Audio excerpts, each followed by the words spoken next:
یا اساخان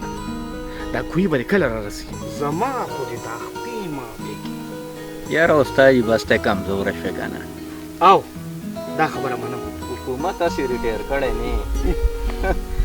راځه لنډ مې راځه راورسېدو ډېره ښه ده ځه چې ځو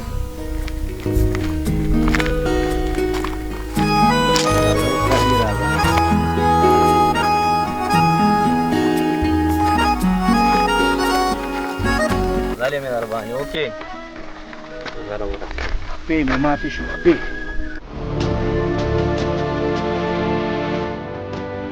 استادجي او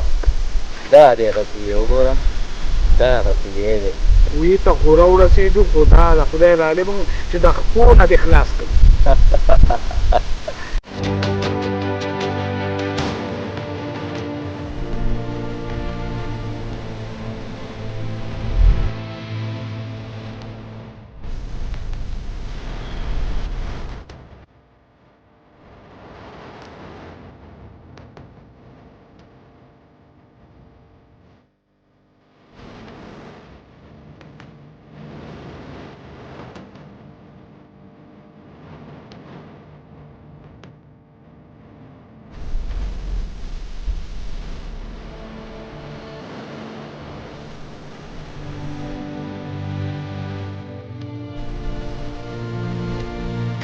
وکیل صاحب کوی خو لږ شاړ دی خو ځه خیر ماښام به زما بچي تا ته کور ته پیسې در ورسوي اوس ته بېغمه شه ته ځه اوس زه د کوی صاحبه دلته لږ ناسته پاته وکړمه زه به اوس پوه شه اوس زما کار استاد ماښام به انتظار کوم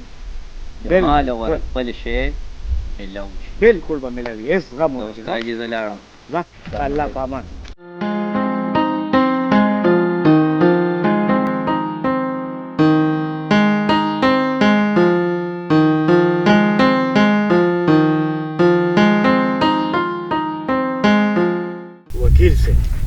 وکیل صاحب نه شروطو راته وایه کوی ته وګوره او مړه دې څه جوړ کړي دي یار دا خو دا څه دي یار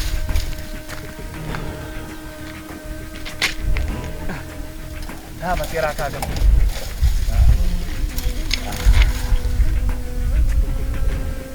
خیر ونو سره خو دا وینو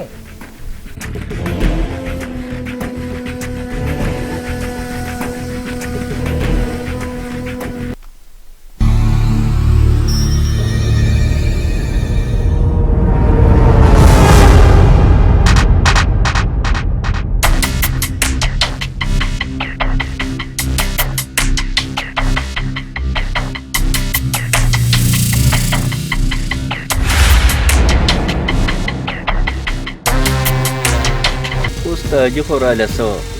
ساده ګل غوندې ښکاري خو ځه موږ له وکیلان ولې وایي دې پیره ورسره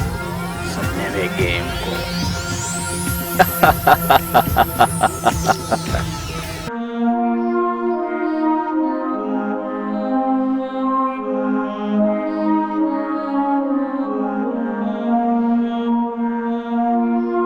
السلام علیکم استادجي وعلیکم السلام څنګه چلې وکیل صاحب څنګه دې پېښه وکړه مې ډېر سوچونو کې ناست نو یاره چې بال بچهداري شي که نه بیا خو به کې سوچونه ولې چې دنیا کې اوسېږي یاره استادجي سوچ مې بېګا وکړو ما وی چې ما خو تا باندې کوی خرڅ کړی او اوبه مې در باندې نه دي خرڅې کړي ټیک ده نو زه یم استادجي چې ته د دې نه وبالې ما نه به خپلې پیسې راکړې مطلب دا چې ته ټیکس غواړې او که نه استادجي ښه نو وکیل صاحب زما هم یوه خبره واوره زما هم مازغو کې هم دا خبره راغلې وه چې ما خو د وکیل صاحب نه صرف کوی اخیستی دي اوبه خو مې ترې نه دي اخیستې ته به داسې چلو کې چې د دې کوی نه به یې دا خپلې اوبه وباسې او که داسې نه کې نو بیا به ما نه ټیکس راکې یاره استادجي ما خو در سره ګپ لګول ته هم په رښتیا شوې ګوره وکیل صاحب ته استادانو سره بیا چیر کې نو ګوره زمونږ غوندې استادان ولاسه ګوره تا ته د وکالت ډیوې میلاو شو او جی دا خو منې او نو ګوره نو بیا خو استادانو ته داسې مه کوه که نه چې ایلو له غوټې ورکې ګوره مړه